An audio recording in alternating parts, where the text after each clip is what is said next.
পরবর্তীতে ঘটনার আলামত হিসেবে একটি মোটরসাইকেল এবং একটি সুইচ গিয়ার চাকু আমরা আলামত হিসেবে জব্দ করি। তো যে চারজনকে ধরা হয়েছে তাদেরকে ঢাকার কেরানীগঞ্জ থেকে ধরা হয়েছিল।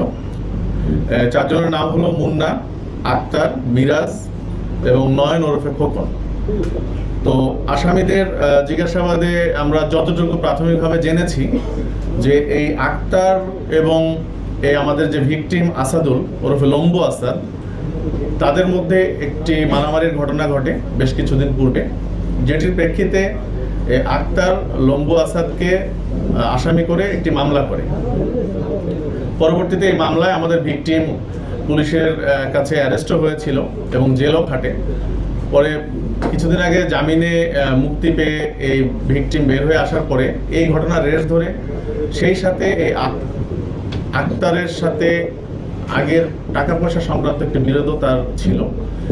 এই দুইটি কারণে আক্তার প্রতিশোধ স্বরূপ এই আমাদের যে ভিকটিম লম্বু আসাদ, তাকে তারই বন্ধুদের সহযোগিতায় এই ঘটনাস্থল, যেটি এর আগেও বলেছি রায়ের বাজার সাদেক খানের ইটখোলা এলাকায় রিপনের ওয়ার্কশপের সামনে গভীর রাত্রে তার বন্ধু মাধ্যমে ডেকে পাঠায়। পাঠানোর পরে তার বন্ধুর সঙ্গে একসঙ্গে এখানে আসার পরে অতর্কিত হামলার শিকার হয় এবং বেশ কয়েকটি ছুরিকাঘাত তাকে করা হয় এবং ইট দিয়েও তাকে আঘাত করা হয়। তো এখানে এই চারজনের বাহিরেও আমরা আরো কয়েকজনের নাম পেয়েছি, তদন্তের স্বার্থে এখন আমরা বলছি না। তাদের ধরার জন্য আমরা অভিযান অব্যাহত রেখেছি। আশা করছি অচিরেই বাকি আসামিদের আইনের আওতায় আনতে সক্ষম হব। তো এই ঘটনায় এই ভিকটিমের বোন, চাচাতো বোন বাদী হয়ে একটি মামলা করেছে। এই আসামিদের কিছুক্ষণের মধ্যে আমরা বিজ্ঞ আদালতে সোপর্দ করব এবং রিমান্ডের প্রেয়ারও আমরা করেছি। আর আসামিদের নামে যে চারজন আসামিকে আমরা ধরেছি, আসামিদের নামে একাধিক মামলা রয়েছে এবং আমরা আশা করছি যে আসামিদের আমরা হয়তোবা সঠিক করতে পারবো, সঠিক আইনের আওতায় এনেছি। বাকি আসামিদের দ্রুত আমরা আইনের আওতায় এনে এই ঘটনার আমরা সঠিক মূল্যায়ন করতে পারবো। মামলার আসামি ছিল, তো সে জামিনে মুক্তি পাওয়ার পরে আক্তারের যে রাগ ছিল তার প্রতি, এই রাগটি তখনও কমে নাই এবং টাকা পয়সা নিয়েও তাদের মধ্যে একটি বিরোধ ছিল।